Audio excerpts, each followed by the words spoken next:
if you remember, Digital Underground, once upon a time, said, let's get stupid.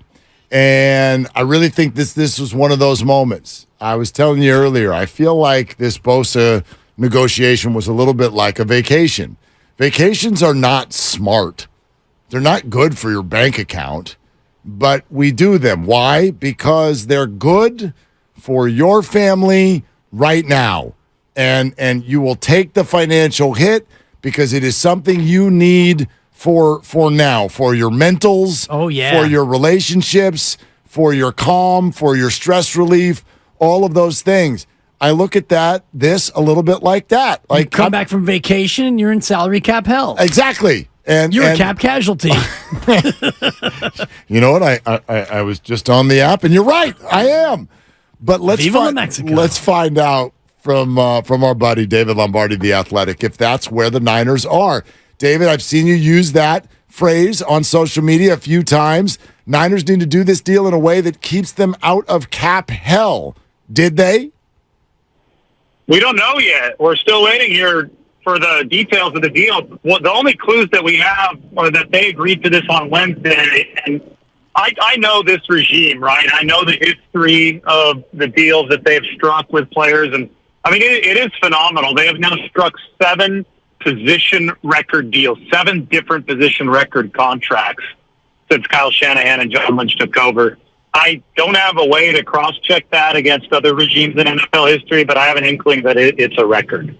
You go back to Jimmy Garoppolo in 2018, or even Kyle Juszczyk, the fullback who signed position record deals twice with the 49ers, but they've set the bar at the QB position back in 18. They've set the bar at left tackle for Trent Williams, linebacker Fred Warner, tight end George Kittle, and now Nick Bosa at $34 million per year. But that's the thing. We only know the average per year right now, $34 million. We don't know what the structure of this is. We don't know what the fully guaranteed amount is. We have the total guaranteed. That's also a record at $122 million. But the fully guaranteed money is going to be a huge deal to learn.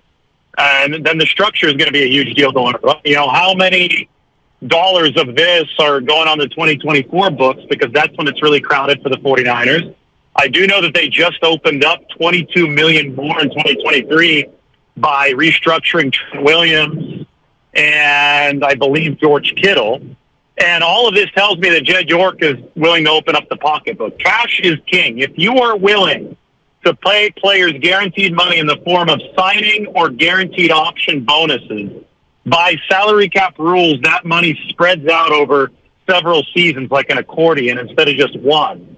And that's what makes it possible to fit more in the short run. And based on what I've seen from this Nick Bosa deal so far, I think it's a $50 million signing bonus, which is a record, plus the fact that they just gave George Kittle and Trent Williams massive signing bonuses. Based on what I've seen, Jed York is really willing to spend a lot of money right now. That's the only takeaway I have right now. And if he's really willing to spend a ton of money right now, that means that the 49ers have probably made this very sustainable. They got it done early in the week relative to what it could have been. T.J. Watt, when he signed his deal with the Steelers a couple years ago, that was like Friday or Saturday. They got this done on Wednesday, and I think all signals are that Jed York has opened up the checkbook and he's willing to pay for what it takes to make this easier on his salary cap. So, in other words, and I love the breakdown, if he gets a ton of bonus money, let's say it's $50 million, it's $10 million spread out over 5 years, which would thereby reduce his average annual value cap hit, thereby making it perhaps more possible to keep everyone into next year?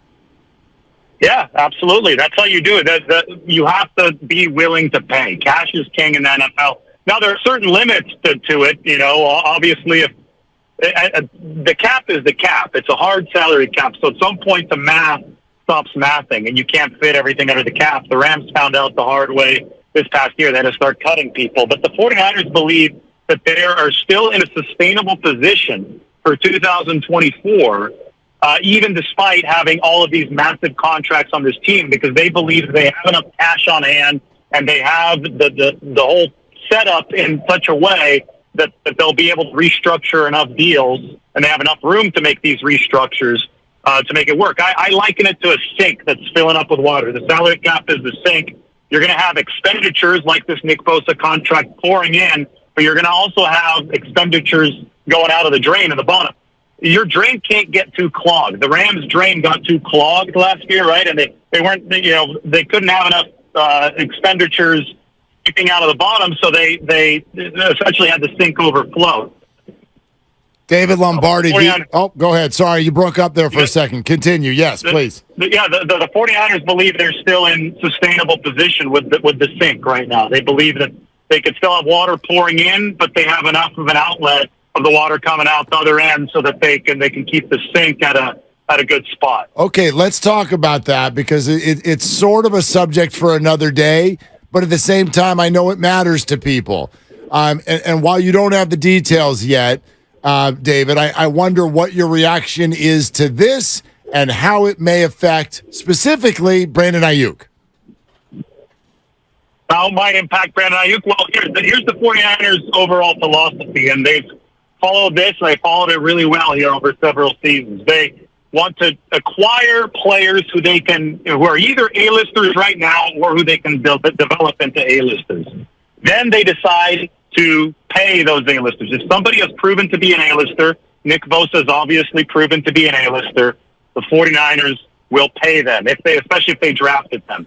I think they determined that DeForest Buckner wasn't quite at that A-list level. I think that he was just a little bit below it, so he's the one guy they haven't paid. And right now, lo and behold, they signed Javon Hargrave, who's actually put up better pass rushing metrics than DeForest Buckner in his career. So all of these players, they're A-listers. They've decided to retain them. The players of the 49ers have decided not to retain have been the B-listers, somebody like Charles Omenihu, Benson Ebukam, even Jimmy Garoppolo. They didn't deem that he was right up there at that A-list. Might have been at the B-plus list, but just not quite enough for the 49ers to justify retaining him at relatively big money. So with those guys, they tried to replenish the cupboard through the draft, which is the cost-controlled way of getting talent. And in that way, the 49ers have been able to maintain a roster that is very top-heavy, right, as far as the contracts go.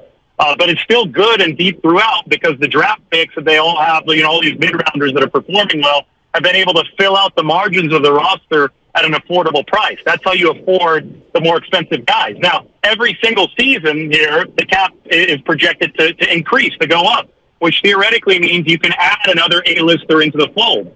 So Kyle Shanahan today said, I'd like to add another one every single year. And look, 2020, they added George Kittle's contract to the books. That was a record. 2021, they added two. They added Trent Williams and they added Fred Warner's contract to the books, 2 records. 2022, they added Deebo Samuel's contract to the books. Not a record, but still really expensive.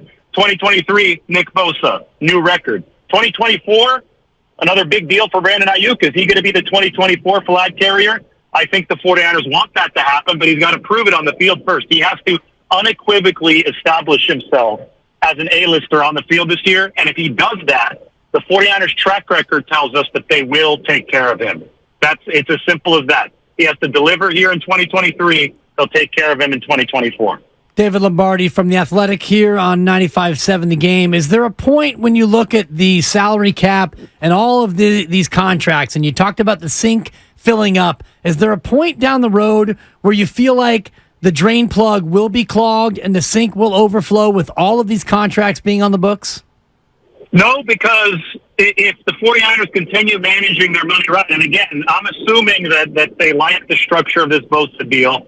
I don't think that they suddenly decided to be reckless with it. I think that they structured it in a way that fits with the whole sink theory that I threw at you there. But assuming that the salary cap keeps growing every year, and the NFL salary cap is tied to league revenues, and league revenues are skyrocketing because of the new media contract. So assuming that grows, you can fit more and more A-list guys under the roof, right? Also, at a certain point, these A-lister contracts that you signed a few years ago are going to expire, and you probably won't keep those players. So you'll replace them with new big deals. Like this new Bosa deal is going to go on the books. Well, something like George Kittle's deal is not going to be on the books forever because that one was signed way back in 2020. So it's about, to throw another metaphor at you, it's like surfing a wave, right? They're just trying to surf the wave and stay stable here. And as long as you are smart in the way that you structure these contracts, as long as you have the financial wherewithal and the desire to toss out a lot of guaranteed money to surf the wave through the signing bonus amortization that I talked about, as long as you're willing to do those two things, and as long as you draft well, and the 49ers have with the middle round picks to be able to fill out the margins of your roster, you can keep on surfing the wave indefinitely. Now, it's where you start making bad personnel decisions. If too many of those pile up, that's when the wave will come crashing down on you. But I think that in general, the 49ers have made a whole lot more good decisions with this roster, with their draft picks, than bad ones, and that's why their roster looks so good right now, and Nick Bosa's back on it, and he's paid for the future.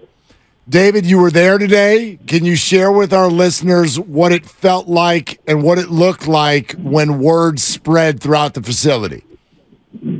Well, the 49ers were eating lunch, most of them at the time. It was around 12:45 p.m., so most of the guys were in the cafeteria. And then that was it. They were having lunch, and then word came in, and lunch was over. And that's it. Yeah. Wow. They were eating food, and then they paused between bites, and that was it. I thought we were having a Steve Kerr moment. I thought I asked something controversial. I thought that was a pretty. David, are you still there? Yeah, pretty benign. Just wanted to kind of get a little vibe. Are you there, David? Do we have you back? Yeah, I'm here. You All hear right. me? Yeah, you were talking about lunch, which is always a wonderful subject around here, and then we lost you. Yeah, so it was a really nice lunch, and Fred Warner was near the cafeteria, I think before or after lunch, and he passed by Steve Wilks, the new defensive coordinator. Steve Wilks grabs Fred Warner and said, "Bosa's here." That's all he said. And Fred Warner just started yelling and screaming and running around the building, and according to Javon Hargrave, he ran into the locker room, and that's how Javon Hargrave found out that Nick Bosa had signed with the 49ers. And then everybody was just yelling and screaming, and they're really happy, and they're all checking their phones to see the details. And that was the scene at the 49ers facility today. Apparently, Fred Warner was the big messenger of the news, but it was a game of telephone. He got it from Steve Wilks. Excellent. And Nick Bosa reportedly on his way and is expected to be there later tonight or tomorrow. So what's the plan, not only for the Niners, but what do you expect from Nick Bosa between now and Sunday in terms of their practice time and his ability to ramp up for Sunday? Well, TJ Watt went through something similar a couple seasons ago, and funny enough, the 49ers will see him on the other side on Sunday. He was a hold-in at camp, so the Steelers had a better gauge of what kind of shape TJ Watt was in. But anyway, I think he barged into the owner's office on like Friday or Saturday, Watt did, and was playing on Sunday. And Mike Tomlin said in his press conference this week that TJ Watt was TJ Watt once the game started on Sunday. There was no difference. And he went on to win Defensive Player of the Year in 2021. I think the 49ers fully expect something similar from Nick Bosa, who is famously good at keeping himself in shape at his compound at the gym over there in Fort Lauderdale. Remember that Bosa hasn't participated in preseason before. So all of his performances in the past have come after some practice, yes, but haven't come after any game reps in August. So I think the 49ers think that he's going to be locked, loaded, and ready to go on Sunday until they hear differently. I mean, Kyle Shanahan joked about it today. He said, unless Nick Bosa comes in with a beer belly, I'm not concerned at all about his readiness for Sunday. And then Shanahan said that having a beer belly is not in Bosa's DNA. David Lombardi, The Athletic. Hey, man, great stuff. Hey, also, real quick, can you now just put a cap, in your words, on this offseason and how the, I don't know if controversies is the right word, the unrest, the discussion around all of these things from Purdy to Darnold to Lance to Bosa, what kind of an effect do you think that has had on the actual team? I think it had more of an effect on people creating content on the internet than it did on the actual team. Just think, we got from point A to point B. So I don't think there's any major surprises about where point B ended up from the start of point A. I mean, it was clear the 49ers had mentally moved on to Brock Purdy at the end of last season. I think if there was a big surprise, it was the speed of Brock Purdy's recovery from injury, right? So the fact that Trey Lance is elsewhere now in the larger scheme of things, just over the course of this offseason, can't be seen as all that shocking, right? If you go back to 2021, obviously it's extremely shocking, but based on what we knew entering the offseason, the most surprising thing is that Brock Purdy healed so fast to where they're able to recoup some value for Trey Lance. And then as far as Nick Bosa went, we expected the deadline to spur action, and the deadline did spur action. Was the road to get there a little more stressful than the 49ers would have wanted? Sure. But they ended up getting from point A to point B. Their roster is really healing up now. I mean, guys like Kittle and Hufanga, everybody was back out of practice today. And, the battle station is fully operational heading into Pittsburgh in week 1. And the NFL is a what have you done for me lately kind of situation. And the 49ers, as long as they're ready, no matter how, roundabout the road was to get there, as long as they're ready for Sunday, that's all that anybody cares about, and that is the case right now. Okay, David, great stuff, man. Thank you for hopping on. All right, thank you. Okay, David Lombardi, The Athletic. So, sure, contract details still to come in, but there are some indicators.